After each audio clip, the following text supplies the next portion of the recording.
एकदम से आप किसी भी यूनिवर्सिटी को ब्रांड कर देते हो कि भैया ये एंटी नेशनल है, ये यूनिवर्सिटी एंटी नेशनल है, तो ऑब्वियसली होता है कि भाई नहीं भाई ऐसा नहीं है, हम काम कर रहे हैं, अच्छा काम कर रहे हैं।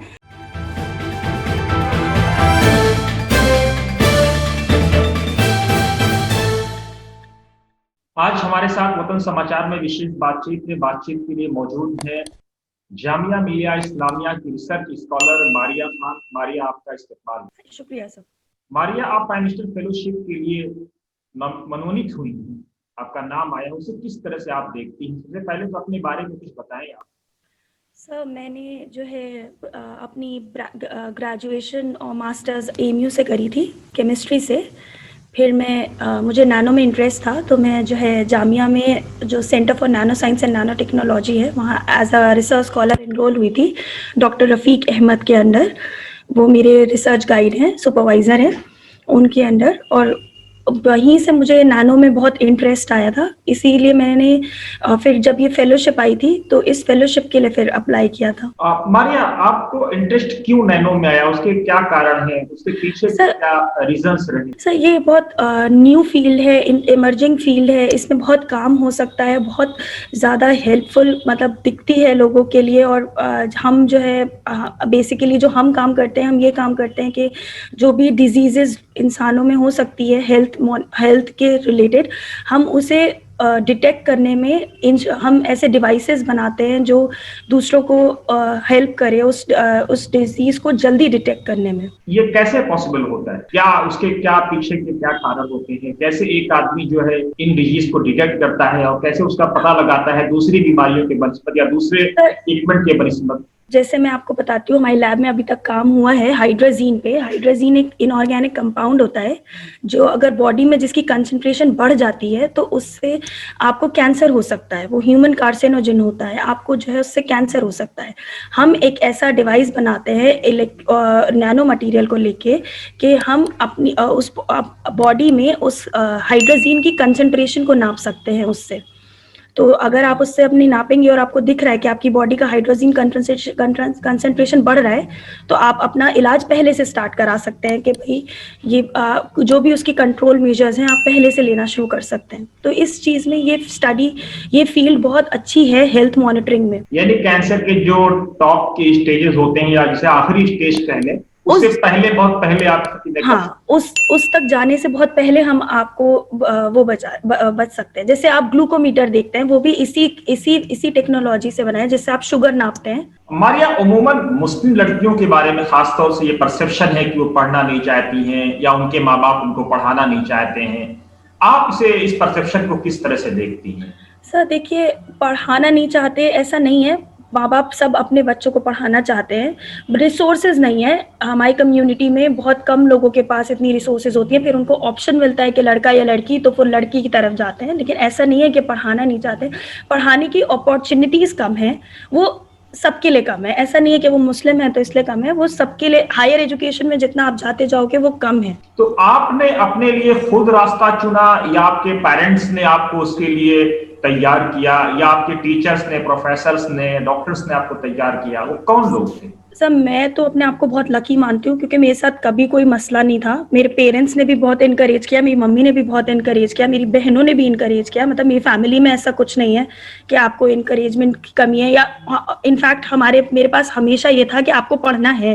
देयर इज़ नो ऑप्शन कि आप बीच में पढ़ाई छोड़ेंगी, तो मुझे ऐसा नहीं था, तो मुझे पढ़ना था। ऊपर से फिर मैं एमयू में थी तो टीचर्स ने हमेशा यही बोला कि आगे का देखिए, आगे का सोचिए क्या करेंगे। फिर जब मैं जामिया गई तो मुझे सुपरवाइज़र भी ऐसे ही मिले जो उन्होंने हमेशा इनकरेज करा, डिपार्टमेंट भी ऐसा ही मिला जो हमेशा यही बोलता है कि भाई आगे का सोचिए, आगे का करिए। तो मैं अपने ऊपर रख के बोलूँ तो मुझे हमेशा बहुत इनकरेजिंग लोग मिले जिन्होंने कभी ये नहीं कहा कि भाई तुम लड़की हो तो तुम पीछे हट जाओ या कुछ इस तरह से नहीं, आप हमेशा इनकरेज किया है। अच्छा मारिया, आप ये बताएं कि आपका फैमिली बैकग्राउंड क्या है? आपके पेरेंट्स पढ़े लिखे हैं? आपकी बहनें पढ़ी लिखी हैं? किस तरह के लोग हैं? कैसा एनवायरनमेंट आपको पसंद है?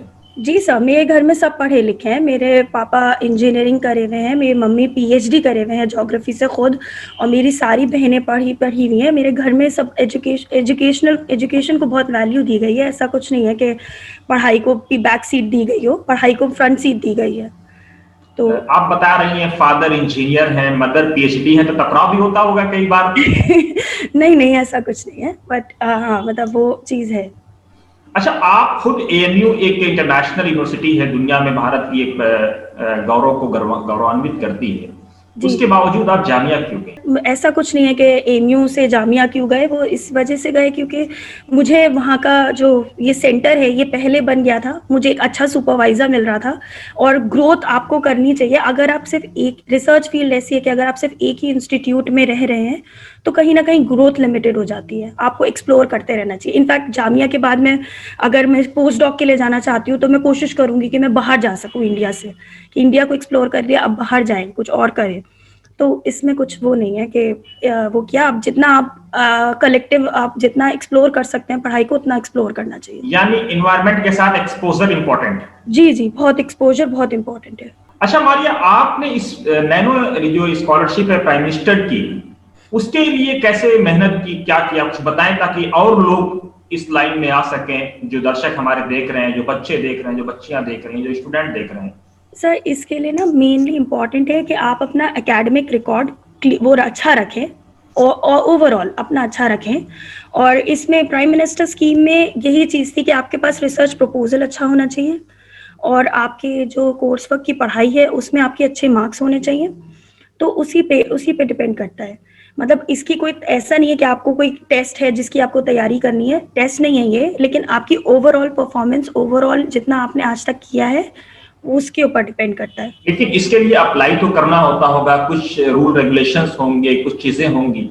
जी जी, इसका ना जैसे नेशनल लेवल पर अनाउंसमेंट होता है इसका कि भाई प्राइम मिनिस्टर रिसर्च फेलोशिप आ गई है, और इसमें जो है इंडिया की टॉप 25 NIRF रैंकिंग में जो इंस्टीट्यूट्स आते हैं उनमें इसकी सीट्स आती हैं। तो हर इंस्टीट्यूट को सीट्स अलॉट होती हैं कि आपके इंस्टीट्यूट को इतनी सीट अलॉट हुई है। मेनली ये फेलोशिप सिर्फ साइंस वालों को मिलती है, जिसमें इंजीनियरिंग कॉलेजेस, इंजीनियरिंग की सारी ब्रांचेस, और फिजिक्स, केमिस्ट्री और मैथमेटिक्स, स्टैट्स और ये सारे सब्जेक्ट्स आते हैं, साइंस के सारे सब्जेक्ट्स आते हैं। उन डिपार्टमेंट्स, उन रिस्पेक्टिव डिपार्टमेंट्स को सीट दी जाती है कि आपके डिपार्टमेंट में इतनी सीट है जिसमें इतने बच्चे भर सकते हैं उस फेलोशिप को। और फिर आपका डिपार्टमेंट आपकी स्क्रूटनी करता है कि आप ये प्रोफाइल चेक करता है। फिर आपकी यूनिवर्सिटी आपकी स्क्रूटनी करती है कि वो अपनी तरफ से किसको भेजना चाहती है आगे। फिर एक नेशनल कोऑर्डिनेशन कमेटी जो होती है वो आपका इंटरव्यू लेती है, फिर इस तरह से आगे बढ़ती है चीज। यानी पूरी जो प्रक्रिया है वो काफी क्लीन है, नीट है, पूरी पारदर्शिता से भरी हुई है। जी जी जी जी, यानी डिपार्टमेंट करेगा, फिर यूनिवर्सिटी करेगी, यूनिवर्सिटी के बाद भी अगर कहीं थोड़ी सी लगता है कि आपने किसी बच्चे को जबरदस्ती फेवर किया है तो कोऑर्डिनेशन कमेटी में वो साफ हो जाए। सर इसमें ना ऑप्शन नहीं है यूनिवर्सिटी के पास फेवर वेवर करने का, वो अपना बेस्ट ही भेजते हैं, क्योंकि जो नेशनल जो फेलोशिप है वो जरूरी नहीं कि मिल जाए, वो डिसाइड होगा वहाँ पे। अगर कोई आपने प्रोफाइल ऐसी भेज दी जो वर्दी नहीं है तो वो नेशनल कोऑर्डिनेशन कमेटी उसको, या जो कमेटी बाहर जा रही है वो उसको रिजेक्ट कर देंगे। तो जरूरी नहीं है, तो यूनिवर्सिटी हमेशा अपना अच्छा ही भेजती है, इनफैक्ट डिपार्टमेंट भी अपना बेस्ट ही भेजेगी। ये कितनी फेलोशिप कितनी होती है, कितने साल के लिए होती है? सर इसमें फेलोशिप 5 इयर्स के लिए है, 5 इयर्स के लिए है। इसमें फर्स्ट 2 इयर्स आपको 70,000 रुपीज़ मिलेंगे पर मंथ, फिर आपको थर्ड ईयर 75,000 रुपीज़ मिलेंगे पर मंथ, और फोर्थ और फिफ्थ ईयर में आप एलिजिबल हो जाते हैं 80,000 पर मंथ के लिए, और उसके साथ आपको हर साल 2 लाख रुपए एज रिसर्च ग्रांट के लिए आप एलिजिबल हैं। यानी इन सब के साथ एडिशनल 2 लाख? जी, रिसर्च ग्रांट। तो सारे पैसे क्या करेंगे मारिया, बहुत पैसे मिल जाएंगे आपको तो। सर अभी सोचा नहीं, रिसर्च करेंगे अच्छी। अच्छा, आपका क्या इंटरेस्ट है, किस फील्ड में? सर मैं इसी फील्ड में आगे जाना चाहती हूँ। इसी फील्ड में मतलब कोई स्पेशल टॉपिक है, कोई स्पेशल बीमारी है? सर एज सच तो वो नहीं है, बट हाँ मैं जो है यही है multi functional hybrid nano material based biosensor for health monitoring. मतलब मैं जो काम करना चाहती हूँ वो यही करना चाहती हूँ। इनफैक्ट हमारी लैब में भी यही काम हो रहा है कि जो हेल्थ है उसके ऊपर हम उसको जो उस तरह से हम बेहतर कर सकते हैं वो उस पर हम काम कर रहे हैं। वैसे हमारी आजकल जामिया का जलवा कुछ ज्यादा नहीं दिख रहा है आपको? कभी कोई साइंटिस्ट इंटरनेशनल उसमें आ जाता है, बच्चे रिसर्च में जा रहे हैं, यूनिवर्सिटी खुद जो है कम से कम इंडिया के लेवल पे टॉप नंबर पर बनी हुई है। बनी हुई है सर। सर जो भी यूनिवर्सिटी मेहनत करेगी वो आगे बढ़ेगी। इनफैक्ट मैं इसमें बहुत बहुत वो दूंगी, क्रेडिट दूंगी जामिया का, क्योंकि मैं जब से जामिया ज्वाइन किया है, मतलब वो अपने स्टूडेंट्स को बहुत मोटिवेट करते हैं। मतलब अगर कोई चीज़ नहीं है आपके पास, कोई डॉक्यूमेंट नहीं है, तो ऐसा नहीं होगा कि आपको ये परेशानी होगी कि मेरे पास नहीं है। मतलब वहाँ का जो एडमिनिस्ट्रेशन है, ऑफिसेज हैं, बहुत इनफैक्ट अंसारी सर जो वहाँ के वो हैं कोऑर्डिनेटर थे हमारे इसके, उन्होंने भी बहुत हेल्प करी थी। तो मतलब आप बोल सकते हैं कि इंस्टीट्यूट का बहुत इसमें हाथ है। नहीं, वैसे भी जो आदमी कामयाब हो जाता है, वो अब जब अपने बारे में बताता है, ये कहता है कि हम बहुत गरीब परिवार से थे, बहुत दिक्कत से पढ़े हैं। कई लोग तो यहाँ तक कहते हैं कि हम भैंस चराया करते थे, बैल चराया करते थे, लेकिन यहाँ तक आ गए। जी जी। ये नहीं लगता है कि जब आदमी को कामयाबी मिल जाती है तो कुछ ज्यादा ही अपने आप को डाउन लाने की कोशिश करता है, सच्चाई से परे? नहीं सर, सर मेरे साथ तो ऐसा नहीं है, मैंने नहीं। लेकिन बड़ी बात यह है कि आप तो बता रही हैं कि आपका फैमिली बैकग्राउंड बहुत अच्छा है, पेरेंट्स खुद आपकी पीएचडी होल्डर हैं, तो बहरहाल अब्बा और अम्मा में टकराव तो होता ही होगा, आप बताएं ना बताएं, क्योंकि डिग्री का तो फर्क बना रहता है। जी सर, लेकिन सर ऐसा नहीं है कि आपको मिल जाता है कुछ तो आप भूल जाते हो आप कहाँ, वो आपको मिल जाता है तो आप, मुझे लगता है आप याद करने लगते हो कि आप कहाँ से उठे हो। ये ज्यादा इंपॉर्टेंट है कि आदमी अपनी मिट्टी को याद रखे, अपनी जमीन को याद रखे। जी जी जी। उसके अंदर हुरूर ना आए, घमंड ना आए, या बहुत ज्यादा कि मैं बहुत कुछ बन गया हूं तो दूसरे को नीचा देखने लगे। जी जी जी जी। तो आपकी क्या सोच है कि मतलब अब जो कुछ मिल गया है वही है, या इससे आगे भी और जाना है? नहीं सर, सर जो मिल गया है वो बहुत अच्छी चीज, इसकी उसके उसके उसको पॉइंट रख के हम आगे बढ़ सकते हैं, मैं अच्छी रिसर्च कर सकते हैं, बाहर बाहर का ऑप्शन भी देखेंगे। इनफैक्ट जो पैसे मिले हैं वो अच्छी रिसर्च करने के लिए ही मिले हैं, तो वही एम है कि जो गवर्नमेंट ने भरोसा दिया है उसको हम आगे बढ़ाएं। यानी शौक पूरा न करने के बजाय जो सरकार की जो अपेक्षा है कि भारत के लोग रिसर्च में आगे आए और अच्छा करें, दुनिया में भारत का नाम रोशन करें, उस तरफ आप बढ़ेंगे? जी जी बिल्कुल बिल्कुल। मतलब इसका मेन पर्पस यही है कि आपको फेलोशिप से बहुत फर्क पड़ता है। अगर आपके पास फेलोशिप है तो आप अच्छी रिसर्च और कर सकते हैं, तो मैं उसी में कंट्रीब्यूट करना चाहती हूँ। भारत के बाहर किस यूनिवर्सिटी को आप देख रही हैं, कहाँ जाना चाहती हैं? सर अभी तो मैं भारत के बाहर कुछ नहीं देख रही हूँ, अभी मैं सिर्फ भारत को ही देख रही हूँ जहाँ मुझे अभी करना है काम। भारत के बाहर देखूंगी बाद में, जब बाहर पोस्ट डॉक या कुछ और करूंगी, लेकिन अभी मेरा फोकस इंडिया है। इंडिया में जो कर सकते हैं अभी वो करेंगे। लेकिन कोई यूनिवर्सिटी तो सामने होगी, नजरों में होगी, कोई जामिया आपके जो इंटरनेशनली जो आपका प्रेफरेंस हो कि यहाँ जाना चाहिए, यहाँ अच्छा हो सकता है और अच्छा हो सकता है, ताकि जब हम वहां से लौटें तो अपने देश को और अच्छा दें? सर एज सच तो अभी मतलब बहुत जगहों पे बहुत अच्छा काम हो रहा है। मतलब कोरिया में बहुत अच्छा काम होता है इसका, नैनो पे बहुत अच्छा काम होता है, चाइना में बहुत अच्छा काम होता है नैनो पे, इनफैक्ट यूएस में भी। तो वो तो जिस वक्त कंप्लीट कर लेंगे उस वक्त जो फील्ड होगी उससे रिलेटेड जहाँ काम ज़्यादा अच्छा हो रहा होगा जिस लैब में, वहाँ चूज करेंगे। वहां चूज करेंगे। जी। कोई संदेश आप अपने साथियों को, किसको, अपने दोस्तों में किसको आप इसका क्रेडिट देती हैं? चलिए, माता पिता को तो लोग देते हैं, टीचर्स को देते हैं, लेकिन बहुत सारे साथी भी ऐसे होते हैं जो सुख दुख के साथी होते हैं। नहीं सर, मेरे साथ अच्छी चीज़ ये है कि जामिया में भी अब तक जो दोस्त मिले हैं वो अच्छे मिले हैं, और एमयू में भी जो दोस्त थे वो बहुत अच्छे थे। इनफैक्ट लाइफ में जो दोस्त मिले हैं काफ़ी अच्छे मिले हैं, सपोर्टिव मिले हैं। तो दोस्तों को क्रेडिट जाता है, क्योंकि आप पढ़ाई से जब हटते हो तो एक इन्वायरमेंट के, नहीं भाई सब नॉर्मल है, ठीक है, नहीं भी मिला तो कोई बात नहीं, वो चीज़ कहने वाले लोग होने चाहिए। तो मेरे दोस्त भी बहुत अच्छे। कोई दो चार का नाम, ताकि उन लोगों को अच्छा भी लगे। अच्छा, दोस्त यारों का नाम लेना है तो ठीक है, मैं आसिया, कनीज, समरा, बहुत लोग हैं, मतलब बहुत दोस्त है मेरे। शाहीन और किस किस का नाम लूं, सब चलिए, बहुत। दुश्मनी तो हो ही जाएगी जिनका नाम नहीं लेंगी उनसे। आपने पूरी कोशिश करी है इस चीज की। अच्छा, हमारी एक छोटा सा मेरा आखिरी सवाल आपसे ये है कि कई बार ऐसा भी आया होगा जिंदगी में कि ऊब गई हो कि अरे यार बहुत हो गया, छोड़ो पढ़ाई वढ़ाई, चलते हैं कुछ और करते हैं, टेंशन, डिप्रेशन, ऐसा ऐसा मौका कभी आया? सर छोड़ने का तो ऑप्शन था नहीं, मैं आपको बता चुकी हूँ, छोड़ना नहीं था मुझे कभी भी कि छोड़ देते हैं। लेकिन टेंशन और इस तरह का कोई वो इन्वायरमेंट? तो सर आप रिसर्च में जाएंगे तो वो तो होती है, क्योंकि कोई भी चीज़ फौरन नहीं हो रही है, सबके लिए आपको वेट करना है। हमारा काम ऐसा है कि हम एक चीज़ बनने रख देते हैं, वो बन के क्रिस्टल आएगा नहीं आएगा वो भी हमें नहीं पता है, तो वो चीज़ तो होती है। बट उसमें आपको यही होता है कि आप ये अपने आप को खुद मोटिवेट करो कि भाई नहीं, आज नहीं आया कल आ जाएगा, कोई बात नहीं।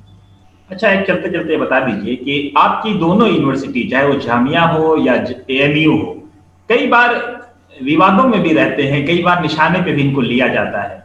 ठीक है, जो लोग लेते हैं उनको हम नादान और अनजान कह सकते हैं, जी। लेकिन तकलीफ नहीं होती होगी उस वक्त।